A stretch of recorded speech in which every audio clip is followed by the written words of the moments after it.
transfer is one thing which is inevitable in banking industry. Now, if you are working in the banking industry as an officer, you get the opportunity to work in different states pan India. Now, when a person from an X state goes to a different state, it becomes difficult for him or her to understand the legal aspects because of the obvious reasons. Now, to bridge that particular gap, today I have a very special guest with us who is going to share his knowledge on all the legal aspects like what is notice of intimation, what is the process of notice of intimation, how to read index 2 and various other things, who is going to share his knowledge with his team. Now before starting the video, I would request you to take a paper and a pen so that you are able to jot down all the important points. Also, if you like our initiative, please do consider subscribing to our channel and press the bell icon for latest updates. Also, do not forget to share this video among your colleagues so that everyone gets benefited and our motive gets solved of sharing the knowledge.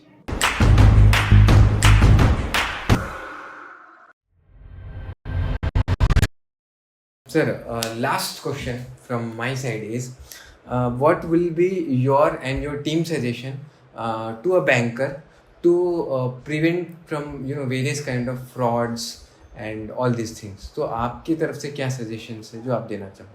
मेरे तरफ से एक ही suggestion है कि eight the time of disbursement जब हम कोई loan process करते हैं तब हम उसका सर्च रिपोर्ट लेते हैं, टाइटल इन्वेस्टिगेशन रिपोर्ट निकालते हैं, वैल्यूएशन रिपोर्ट निकालते हैं, हम उसका सरसाई निकालते हैं प्लस उसका सिबिल निकालते हैं.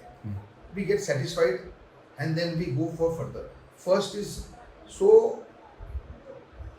इसमें क्या होता है at the time of disbursement we have to take a note कि we have to do CERSAI once again, because कोई भी बैंकर फ्री नहीं होता है. आज वो सिबिल निकालता है, 2 दिन के बाद टाइटल लीगल रिपोर्ट आता है, वैल्यूएशन रिपोर्ट आता है, उनका कुछ इंडिविजुअल काम रहता है, बैंकर्स का ऑफिस का काम रहता है, so they get busy and there is a couple of days are span is gone and that is the time when the fraud occurs.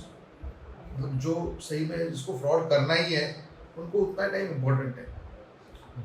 जब हम एक्चुअल डिसबर्समेंट के लिए बैठते हैं तब एक बार लास्ट मिनट को एक सरसाई करना ज़रूरी है. अगर टेक ओवर लोन है तो हम लोग क्या करते हैं, on the blindly on the list of document Elodie पे हम डीडी निकालते हैं.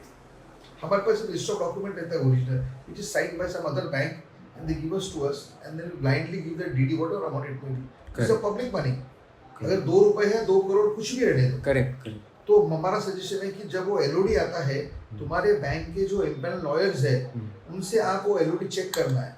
कभी कभी जो क्या होता है एलओडी में क्या डॉक्यूमेंट्स है, क्योंकि एडवोकेट का जो लीगल रिपोर्ट में documents are taken for creating valid mortgage.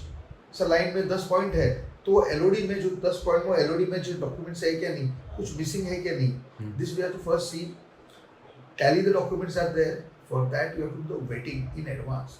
बहुत से बैंकों में क्या होता है, लोन होता है और वेटिंग ऑडिट होने के टाइम में वेटिंग करते हैं. हमने लीगल रिपोर्ट दिया तो किसी और एडवोकेट से वेटिंग करे, that's a wrong practice.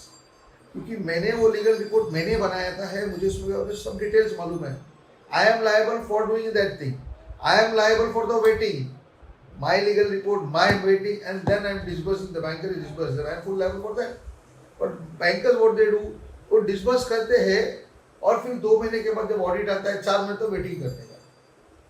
Waiting मतलब जो ओरिजिनल डॉक्यूमेंट्स एडवोकेट के लीगल रिपोर्ट में जो डॉक्यूमेंट्स लिखे हैं वैलिड मॉर्गेज के लिए वो टाइम पे अवेलेबल है कि नहीं, that is called vetting and that should be done before disbursement. And CERSAI you have to do 2 times at the time when you at the time the moment of disbursement. Just take only 10 minutes to do cerci.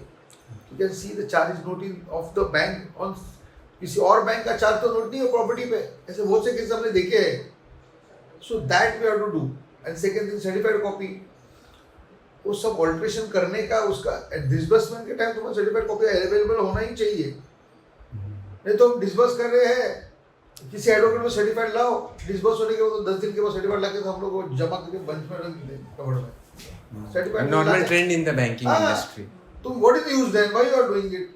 You have to take the certified the time of alteration देखना चाहिए, CERSAI time पे करना है, उसी time 2 बार सरसाई करना, disbursement also do CERSAI. और vetting पहले करो, कि वो इसके Disbursement अंदर से सिर्फ को एनओसी डाला है तो लिया है कि नहीं, सोसाइटी से दिया है कि नहीं, बिल्डर का कुछ डिमांड लेटर उसमें आया है कि नहीं. So basically, what you mean to say is that कि before disbursement, before हाँ, before actually handing disburse- over the DD or doing the RTGS Yes, amount, you have to do all the first we have document. to make a CERSAI, CERSAI करने के बाद हमें LOD से वो list of original documents check अगर take over case रहेगा हाँ तो टेक ओवर केस रहेगा ओरिजिनल रहेगा तो वो जो एडवोकेट ने ओरिजिनल लीगल रिपोर्ट दिया है ना सर, हम्म, वो ही आपको उसी एडवोकेट से वेटिंग करेगा तो, क्योंकि उसने रिपोर्ट बनाया है तो Got your उसको वो point. प्रॉपर्टी का पूरा नॉलेज है, उसने 30 इयर्स का टाइटल से रिपोर्ट लिया है, सर्च रिपोर्ट निकाला है, so he has everything. What कभी by mistake, we are humans, we are not God, we can make mistakes, okay, but at least we can minimize it.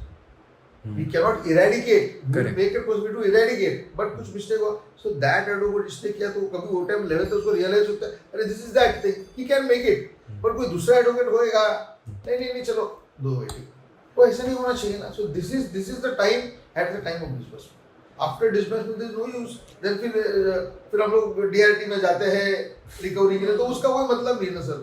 And before disbursement, we have to check the certified copies also, so that there is not a possibility of alteration. Disbursement के पहले तो चाहिए है, alteration कर सकता है branch manager, वो advocate कर सकता है, एक बार कंफर्म करो, बुलाओ सर आपने लीगल किया, सर्टिफाइड, आप ही वेटिंग करके दे दो, तो पूरा जिम्मेदारी वो एडवोकेट पे जाता है कि आपने लीगल किया, सर्टिफाइड निकाला, वेटिंग किया आपने. तो बैंकर्स का रिस्क कम हो जाता है ऐसा ब्रांच मैनेजर. क्योंकि क्या होता है, कौन से भी नेशनलाइज्ड बैंक में bank staff officer they come from different states of India. Correct. There is a language vary from some कुछ डिस्टेंस से लैंग्वेज डिफरेंट होता है. Correct. सो ये चीज उसको मालूम नहीं, देन कैसा होता है, कुछ प्रॉब्लम फ्रॉड हो गया, अब डिपेंड करते हो एडवोकेट को, उसका तो बैंकर के इंक्वायरी चालू होता है ना, उसका पेंशन रोकने का ये होता है, डीपल एडवोकेसी और जगह पे जाके ये करता है. बट वो बात नहीं ना, मतलब it is safe for the banker also and the advocate also. Everyone should know the responsibility. So basically जो तीन Yes. चीजें आपने बताया, that is more than sufficient. Yeah. Okay, so that's all, sir, today. Thank you, Yeah, thank Jadhav, you sir, and Savita, ma'am, and madam, for your valuable time and sharing the knowledge. I hope this initiative of mine would help a lot of bankers who are involved in the process of mortgage loans, especially in the state of Maharashtra. Overall, the process of mortgage is same in entire India, with little bit of differences in the amount of charge and all those things. But I hope this initiative will help you a lot. अगर आपको ये initiative अच्छा लगा तो please do not forget to share this video and press the bell icon for latest updates. And also, if you want any more such topic, then please do not forget to pin your comments in the comment box. Thank you.